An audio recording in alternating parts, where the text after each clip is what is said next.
எதற்கும் சிக்காதவன் நான். சிக்க முடியாத இடத்தில் நான் இருக்கிறேன். பதவிகளோ பட்டங்களோ இந்த உணர்வுகளை ஏற்றுக்கொள்ளக்கூடிய இடத்தில் நான் இல்லை என்று சொல்வதை விட அதற்கு எனக்கு வலிமை இல்லை. இந்த ராயல்டி என்று சொல்லக்கூடிய விஷயத்தை நானும் சில பதிப்பகங்களில் ஆரம்பத்தில் அனுபவித்திருக்கிறேன். உங்களுக்கு 12 விழுக்காடு என்பார்கள். 1000 பிரதிகளுக்குத்தான் உங்களுக்கு உரிமை தொகை. 10 வருஷமாக 1000 தான் விற்கும். இந்த வட்டார வழக்கை சேர்த்து வைக்கிற படைப்பாளிகள் எல்லாம் எனக்கு உறவினர்கள். பிற மொழி கலவாமல் தமிழ் வாழ்வது வட்டார வழக்கால் தான். இன்னொரு மொழி எரியாத தமிழர்களால் மட்டும்தான் தமிழ் பாதுகாக்கப்படுகிறது. முதலில் இந்த மேடையில் இருக்கிற பெருமக்களை நான் வாழ்த்துவதற்கும் வணங்குவதற்கும் முன்னால் இந்த மன்றத்துக்கு என் வணக்கத்தையும் வாழ்த்தையும் தெரிவித்துக் கொள்ள வேண்டும் என்று ஆசைப்படுகிறேன். வாழ்வின் முன்னுரிமைகள் மாறிக்கொண்டே இருக்கிற காலகட்டத்தில் நாம் வாழ்ந்து கொண்டிருக்கிறோம். இன்று எது உன் முன்னுரிமை என்றால், துய்ப்பு கலாச்சாரத்துக்குள் வீழ்ந்துவிட்ட ஒரு சமூகம் தனக்கென்று ஒரு பட்டியல் வைத்திருக்கிறது. அந்த பட்டியலில் எது எது முன்னுரிமை என்று அவரவர்களுக்கு ஏற்ற ருசியில், அவரவர்களுக்கு ஏற்ற பசியில் அது வரிசைப்படுத்திக் கொள்கிறது. ஆனால் அந்த பட்டியலில் மிக மிக கடைசியாக இருக்கிற இலக்கியம் என்ற பெரும்பொருளை துய்ப்பதற்கு இத்தனை பெருமக்கள் இந்த மேடைக்கு முன்னால் நீங்கள் அமர்ந்திருக்கிறீர்கள். உங்களை நான் வணங்குகிறேன், வாழ்த்துகிறேன். நீங்களெல்லாம் ஒரு கரவொலி செய்த போது அந்த படைப்பாளன் என்ன உணர்ச்சி எய்திருப்பார் என்பதை என்னால் உணர முடிகிறது.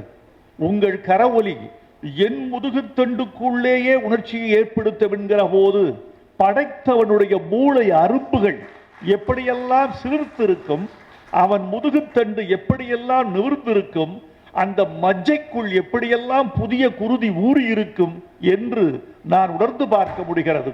எழுத்து அமைப்புக்கு என் நன்றி. என்னை உங்கள் பக்கத்தில் வைத்துக் கொண்டதற்காக ஐயா சிதம்பரம் அவர்களே, என்னுடைய நன்றியை, அன்பை உங்களுக்கு நான் காணிக்கை தெரிவித்துக் கொள்ள வேண்டும் என்று ஆசைப்படுகிறேன். எதற்கும் சிக்காதவன் நான். சிக்க முடியாத இடத்தில் நான் இருக்கிறேன். பதவிகளோ பட்டங்களோ ஒரு நிறுவனத்தின் அமைப்போ அல்லது ஒரு பதவியோ இந்த உணர்வுகளை ஏற்றுக்கொள்ளக்கூடிய இடத்தில் நான் இல்லை என்று சொல்வதை விட அதற்கு எனக்கு வலிமை இல்லை. என் மொழியோடும் எழுத்தோடும் சிந்தனைகளோடும் தனிமையோடும் மேகங்களோடும் எட்ட முடியாத நட்சத்திரங்களோடும் என் வாழ்க்கையை கழித்துக் கொண்டிருக்கிற பொழுது ஒரு நிறுவனத்துக்கு என் உழைப்பை கொடுப்பது என்பது அவ்வளவு எளிமையல்லை. அதனால் பல நிறுவனங்களை நான் வணங்கி வழிவிட்டு நான் விலகி இருக்கிறேன். ஆனால் என்னவோ தெரியவில்லை, சிதம்பரம் ஐயா அவர்கள் கேட்ட பிறகு இந்த நிறுவனத்தில் நான் ஒட்டி கொண்டேன். இந்த எழுத்து என்ற அறக்கட்டளையோடு என்னையும் நான் பிணைத்துக் கொண்டேன். இந்த அறக்கட்டளைக்கு என்ன பெயர் சூட்டுவது என்பதிலிருந்து அவர் பக்கத்தில் என்னை வைத்துக் கொண்டிருக்கிறார். அவர் என்னை என் தகுதிக்கு மேல் மதிக்கிறார். அதனால் நான் அவரை வணங்கி அவர் அன்பை ஏற்றுக்கொண்டு நான் இயங்கிக் கொண்டிருக்கிறேன். இந்த எழுத்து அமைப்பு முழுக்க முழுக்க சுயநலம் இல்லாதது. இன்னைக்கு சுயநலம் என்ற ஒரு பொருள் இல்லாமல் எந்த நிறுவனமும் இயங்குவதில்லை. இந்த எழுத்து என்ற அமைப்பின் மூலமாக அவர் செய்து கொண்டிருக்கிற காரியங்களை கவனித்துக் கொண்டிருக்கிற பொழுது பொருளை செலவிட்டு, தன் சுற்றத்தை செலவிட்டு, எல்லாவற்றையும் விட தனது பொன்னான நேரத்தை செலவிட்டு இந்த அமைப்பை அவர் வளர்த்துக் கொண்டிருக்கிறார். அவருக்கு என் நன்றியை தெரிவித்துக் கொள்கிறேன். அண்டரூர் சுரா அவர்களுக்கு ஒரு பெருமை இருக்கிறது. இந்த பெருமை நீங்கள் அதற்கு தகுதி உடையவர். நீங்கள் அந்த பெருமை என்னவென்றால், இங்கு கிடைத்த கரவொலிகள் அல்ல, பொன்னாடைகள் அல்ல, பூமாலைகள் அல்ல, பட்டயங்கள் அல்ல, பண ஓலைகள் அல்ல. அவற்றை எல்லாவற்றையும் விட சிறந்த ஒரு பெருமை உங்களுக்கு உண்டென்றால், ஒரு படைப்பாளன் என்ன விருது பெறுகிறான் என்பதை இந்த சமூகம் கணக்கு பார்ப்பது இரண்டாம் பட்சம். யார் தருகிறார் என்பதுதான் முதல் பட்சம். ஒரு விருதின் பெருமையே யாரால் வழங்கப்படுகிறது, அது என்ன பணம், அதில் இருக்கிற அமைப்பில் உள்ள பெருமக்கள் யார், எல்லாவற்றையும் விட ஒரு விருதின் கரார் தன்மைதான் அதன் பெருமையை தீர்மானிக்கிறது. கரார் தன்மை, இதில் யாரும் புக முடியாது. இப்போ நான் இருக்கிறேன், எனக்கு தெரிந்த எழுத்தாளர்கள் இருக்கிறார்கள், சிலர் போட்டிக்கு வந்திருப்பார்கள், சில பேர் எனக்கு சொல்வார்கள் அனுப்பியிருக்கிறீர் என்று. அனுப்பியிருக்கிறீர்களா? தகுதி இருந்தால் நடுவர் குழு தேர்ந்தெடுத்தால் உங்களுக்கு பரிசு கிடைக்கும். இதை சொல்வதற்கு மட்டும்தான் எனக்கு இங்கு அனுமதி இருப்பதாக நான் உணர்ந்து வைத்திருக்கிறேன். அப்படித்தான் இந்த அமைப்பு இயங்குகிறது. அதனால் நீங்கள் தகுதிமிக்க ஒரு அமைப்பிடமிருந்து விருது பெற்றிருக்கிறீர்கள். உங்கள் ஊர் முழுக்க சொல்லிக் கொள்ளலாம், இந்த விருதுக்கு நான் தகுதியுடையவர் என்பது மாதிரியே அந்த அமைப்பும் பெருந்தகுதி உடையது என்பதை நீங்கள் ஊருக்கெல்லாம் சொல்லலாம். 2 லட்சம் ரூபாய் என்பது ஒரு படைப்பாளிக்கு இன்றைக்கு பெரிய தொகைதான், என்றைக்குமே பெரிய தொகைதான். 2 லட்சம் ரூபாயை மொத்தமாக ஒரு எழுத்தாளன் பார்ப்பது என்பது அவ்வளவு சுலபம் அல்ல. இந்த ராயல்டி என்று சொல்லக்கூடிய விஷயத்தை நானும் சில பதிப்பகங்களில் ஆரம்பத்தில் அனுபவித்திருக்கிறேன். படைப்பை கொடுத்து விட்டு 2 விஷயம் நடக்கும். நான் யாரையும் குறை சொல்லவில்லை. எனக்கு எவ்வளவு பணம், என்னுடைய மதிப்பு ஊதியம், உரிமை தொகை எவ்வளவு வரும் என்று கேட்டால் உங்களுக்கு 12 விழுக்காடு என்பார்கள். 12. சரி, எவ்வளவு பிரதிகள் போட்டீர்கள்? 1200. அதில் 200 கழிக்கப்பட்டு விடும். 1000 பிரதிகளுக்குத்தான் உங்களுக்கு உரிமை தொகை. 10 வருஷமாக 1000 தான் விற்கும்.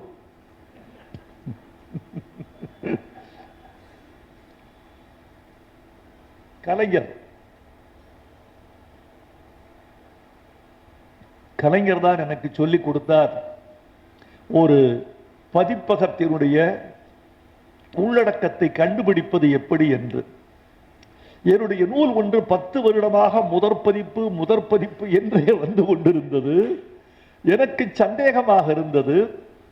ஒரு நாள் புரட்டி பார்த்தேன். 77ஆம் பக்கத்தில் புனை என்று 3 சுழி டன்னகரம் போடுவதற்கு பதிலாக 2 சுழி ரன்னகரம் போட்டிருந்தார்கள். இதை நான் திருப்பி எடுத்து பார்த்தால் என்னுடைய நூலில் அது இல்லை. நான் வைத்திருக்கிற படைப்பில் அது இல்லை. புனை என்று சரியாக இருக்கிறது. இன்னொரு பதிப்பில் பார்த்தால் புனை என்று ரன்னகரத்தில் இருக்கிறது. பிழையாக இருந்தால் எல்லா பதிப்பிலும் பிழை இருக்க வேண்டும் அல்லவா? பிழை அற்ற பதிப்பு முதல் பதிப்பு, பிழை உள்ள பதிப்பு மறுபதிப்புகள்.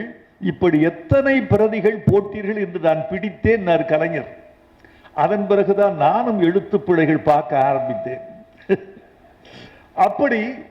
அப்படி இருக்கிற போது ஒரு படைப்பாளனுக்கு வெளியீட்டு விழா அன்றைக்கு ஒரு மதிப்பூதிய தொகையும் 2 லட்சம் ரூபாய் நிதியும் கிடைக்கிற போது அண்டர் ஒரு சுறா, நீங்கள் அன்னமழகி நெல்லு 1000 மூட்டை வாங்கலாம். இங்கு பேசிய பெருமக்கள் எல்லாம் நன்றாக பேசினார்கள். நான் நீண்ட உரை நிகழ்த்த விரும்பவில்லை. காரணம், ஒரு புத்தாண்டுக்கு உங்களுக்கு விடை கொடுக்க வேண்டிய இடத்தில், அந்த பொது தொண்டு செய்ய வேண்டிய இடத்தில் நாங்கள் நின்று கொண்டிருக்கிறோம். அதனால் உங்களுக்கு விரைவில் விடை கொடுப்போம். நான் பேச விரும்புகிற விஷயங்கள் 3, பேச முடிந்த விஷயங்கள் நிறைய. 3 விஷயங்கள் பேச வேண்டும் என்று ஆசைப்படுகிறேன். 1, யாருக்கு படத்தரப்பு விழா நிகழ்த்தினோமோ, எந்த ஒரு தமிழறிஞருக்கு பூ போட்டோமோ, எந்த ஒரு அறிஞர் எங்கள் நிறுவனத்தில் அறக்கட்டளையில் ஓர் உறுப்பினராக இருந்து எங்களுக்கெல்லாம் வழிகாட்டினாரோ, அந்த தமிழறிஞர் தஞ்சை தமிழ் பல்கலைக்கழகத்தின் முன்னாள் துணைவேந்தர் ஔவை நடராசன் அவர்களுக்கு அஞ்சலி செலுத்துவதை நான் என் முதல் கடமையாக கருதுகிறேன். ஔவை அவர்களுடைய தொண்டை நான் எப்படி மதிப்பிட்டேன் என்றால், தமிழ்நாட்டு பேச்சாளர்களை நான் 2 வகையாக பிரிக்கிறேன்.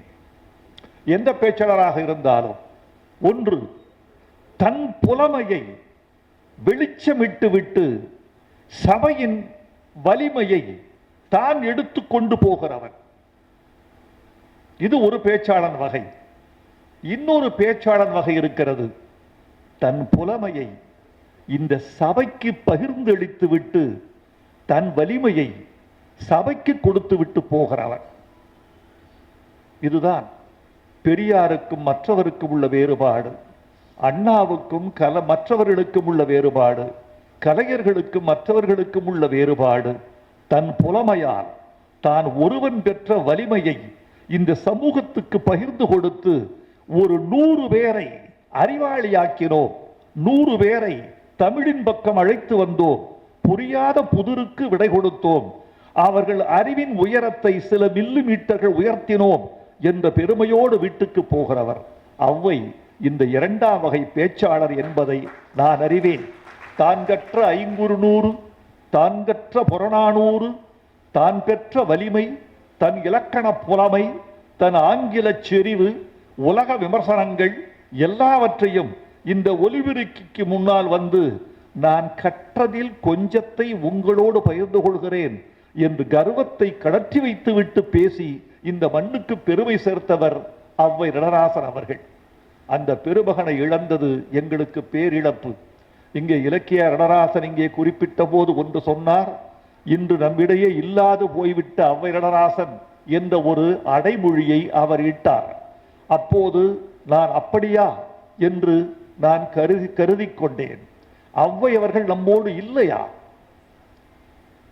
இந்த ஸ்தூல உடம்புக்கு அழிவு என்பது உண்மை. மனிதன், வலிமையான மனிதன் யார் என்றால் அழியும் உடம்பிலிருந்து அழியா பொருள் தயாரிக்கிறவன் தான் உயர்ந்த மனிதன். இந்த உடம்பு அழியும் என்று தெரியும். இது சதையால், ரணத்தால், இரத்த நாளங்களால், திசுக்களால், செல்களால் உண்டாக்கப்பட்ட அழுகும் பொருள். இது ஒரு 100 வருஷ தக்காளி, அவ்வளவுதான். இந்த தக்காளி அழுகியே தீரும். அந்த அழுகுவதற்கு முன்பு, அழுகிய பின்பும் கூட தக்காளி விதையாக இந்த மண்ணுக்கு பயன்படுவது போல, அழுகிய பின்பும் கூட, இறந்த பிறகும் கூட தான் விதைத்து விட்டு போன தமிழால், விதையால் இந்த மண்ணை உயிர்ப்பித்து விட்டு போகிறவன் நல்ல தமிழன், நல்ல தலைவன். அப்படி ஒரு நல்ல தமிழனாக நான் ஔவையை பார்க்கிறேன். இன்னும் அவருடைய இயல்பான நகைச்சுவைகளை என்னால் மறக்க முடியவில்லை. அவருடைய துக்கத்தில் கூட நீங்கள் நினைத்துக் கொண்டிருப்பீர்கள் நாங்கள் அழுதோம் என்று. அழுதோம், அதுவும் உண்மைதான். அதைவிட நாங்கள் அவர் நகைச்சுவைகளை பேசி அந்த இழவு வீட்டிலேயே இன்பம் கொண்டாடினோம். ஒரு இழவு வீட்டில் எங்களை மகிழ்ச்சியாக இருக்க செய்து ஒரு மரணம் எய்திய ஒரு மனிதனை நான் அங்கு பார்த்தோம். அவர் சொல்லுவார், என்ன உங்க அப்பாவுக்கு உடம்புக்கு சரியும் இல்லையாமே? அவர் அப்பா ஔவை துரைசாமி பிள்ளை. அவர் போல் நுண்மான் நுழைபுலமுக்கு அவரை பார்க்க முடியாது. அவர் போல கற்றவரை பார்க்க முடியாது. உரையாசிரியன்தான் இந்த நம்ம தமிழ் உலகத்தில் அதிகமாக கற்றவனும் அதிகமாக எழுதியவனும் உரையாசிரியன்தான். ஒரு உரைக்கு, ஒரு சொல்லுக்கு அவருடைய கல்வியின் நீள அகலங்கள் மிக அதிகம். அப்படி படித்து படித்து படித்து கற்று கற்று தெளிந்து எழுதி வைத்து விட்டு போயிருக்கிறார். அப்படி உட்கார்ந்தே எழுதுனதுல அவருக்கு பைல்ஸ் வந்துட்டது. இத கேட்கிறாங்க ஔவை கிட்ட, என்னங்க உங்க அப்பாவுக்கு பைல்ஸ் வந்துட்டதாமே, என்ன பண்றது?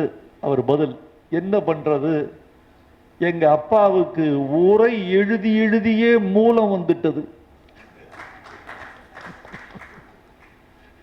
இந்த துன்பத்தை இப்படி நெசவு செய்து அன்பு செலுத்தக்கூடிய, நகைச்சுவை செய்யக்கூடிய, எளிமையாக ஏற்றுக்கொள்ளக்கூடிய ஒரு வலிமையை நான் அவரிடம் பார்த்தேன். அவருடைய சொற்பொழிவுகள் எல்லாம் தொகுக்கப்பட்டு நூலாக வெளிவருவதற்கு எழுத்து அறக்கட்டளை முன்வந்தால் நான் துணை இருந்து உதவி செய்ய காத்திருக்கிறேன் என்ற அன்பான வேண்டுகோளை நான் அவருக்கு வைக்கிறேன். யாருடைய பெயரால் இந்த விருது வழங்கப்படுவதோ அந்த அம்மையார் சௌந்தரம் கைலாசம் அவர்கள். எனக்கு சென்னையில் என் 2ஆம் அன்னை இன்று நான் கொண்டாடி மகிழ்ந்த பெருமாட்டி. அவருடைய இல்லத்தில்தான் தமிழ் அறிஞர்கள் எங்களுக்கு அறிமுகம், தமிழ் விவாதங்கள் எங்களுக்கு அறிமுகம், கலைஞர்கள், உலக கலைஞர்கள் எங்களுக்கு அறிமுகம். அந்த அம்மையார் கவிதை எழுதினார் என்பதை ரொம்ப பேர் எளிமையாக கருதி கொண்டார்கள். என்ன விமர்சனம் வந்தது தெரியுமா? யாரை பற்றி விமர்சனம் இல்லை. விமர்சனம் என்ன தெரியுமா செய்தார்கள்? அந்த அம்மா உச்ச நீதிமன்ற நீதியரசரின் மனைவி, அந்த அம்மா எழுதினால் கொண்டாட மாட்டார்களா? இப்படி கேட்டார்கள். சில சீமான் மாட்டு பிள்ளைகள் என்ன சொன்னாலும் வேலைக்காரர்கள் கைதட்டுவார்கள். சில சீமான் நாட்டு குழந்தைகள் சும்மா விளையாட்டுக்கு கீழே விழுந்தாலும் ஊழி தூக்கி தோளில் வைத்துக் கொள்வார்கள். அப்படித்தான் ஒரு பெரிய ஜமீன்தார் வீட்டு பெருமாட்டி, பெரிய குடும்பத்து பெண் அரசி, உச்ச நீதிமன்ற நீதியரசரின் மனைவி, அவர் எழுதினார் என்றால் கைதட்டுவதற்கு ஒரு கூட்டம் இருக்கிறது என்று பார்ப்பார்கள். அப்படி அல்ல. நாங்களெல்லாம் கொஞ்சம் தமிழ் படித்தவர்கள். அதனால் அந்த அம்மையாரின் இலக்கியத்தையும் இலக்கணத்தையும் நாங்கள் பார்த்து வியந்து மதித்திருக்கிறோம். என் சீர் விருத்தம் எளிமையாக வந்துவிடும் கவிஞர்களுக்கு, அறுசீர் விருத்தம் எளிமையாக வந்துவிடும் புலவர்களுக்கு, கட்டளை கலித்துறை எழுத்தெண்ணி பார்த்தால் சரியாக இருக்கும் இலக்கணப்படி இருந்தால் இதை பற்றியெல்லாம் எழுதிவிடலாம் இந்த வடிவங்களை எல்லாம். எனக்கு ரொம்ப ஆச்சரியம், அந்த அம்மையார் தலை தட்டாமல் வெண்பா எழுதக்கூடிய வலிமை பெற்ற பெண்ணரசி, கவியரசி அன்னை சௌந்தரா கைலாசம் அவர்கள். சௌந்தரா கைலாசம் அவர்களுடைய புகழ் அவர்கள் நாங்கள் நினைக்கிற அளவுக்கு இன்னும் பரவவில்லை என்பது எங்களுக்கு ஒரு குறை. ஆனால் ஒரு படைப்பாளர் மாண்டு போனால் அந்த படைப்பாளரின் பெயரை உயர்த்தி பிடிப்பதற்கு 2 செய்திகள் வேண்டும். ஒன்று, அவருக்கென்று ஒரு நிறுவனம் இருக்க வேண்டும், ஒரு கட்சி, ஒரு அறக்கட்டளை, இப்படி ஒரு நிறுவனங்கள் வேண்டும், ஒரு அமைப்பு நிறுவனம் அல்லது வாரிசுகள் வேண்டும். அந்த பெருமையை அறிந்த வாரிசுகள், தொடர்ச்சியாக கொண்டு செல்லுகிற வாரிசுகள், ஒரு தலைமுறை அல்ல பழைய தலைமுறைகளுக்கு நீட்சி செலுத்தக்கூடிய வாரிசுகள் வேண்டும். ஆனால் அந்த அம்மையாருக்கு கட்சி கிடைக்கவில்லை, அந்த அம்மையாருக்கு பெரிய பணம் கிடைக்கவில்லை, பெரிய அமைப்பு கிடைக்கவில்லை, ஒரு தலை சிறந்த மருமகன் கிடைத்தார்.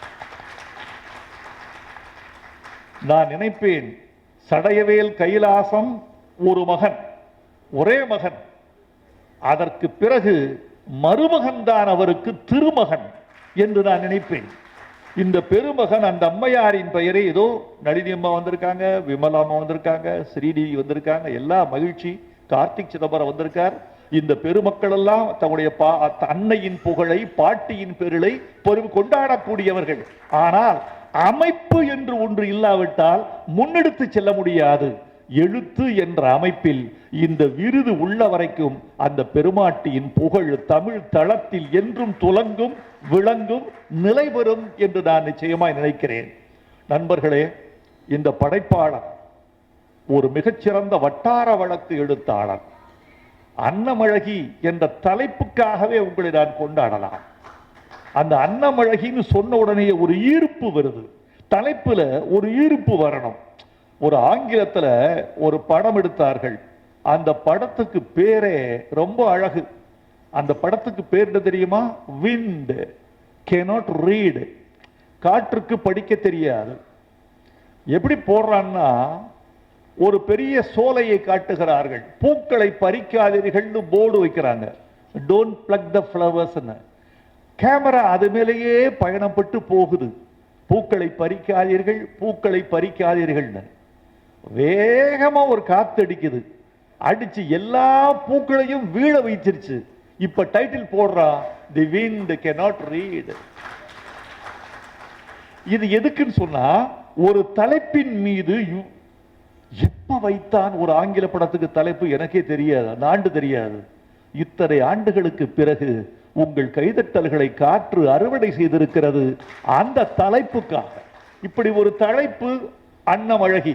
இவர் எழுதிய படைப்புகளின் பெயர்களெல்லாம் கவிதைகளாக இருக்கின்றன. இந்த வட்டார வழக்கை சேர்த்து வைக்கிற படைப்பாளிகள் எல்லாம் எனக்கு உறவினர்கள், என் சொந்தக்காரர்.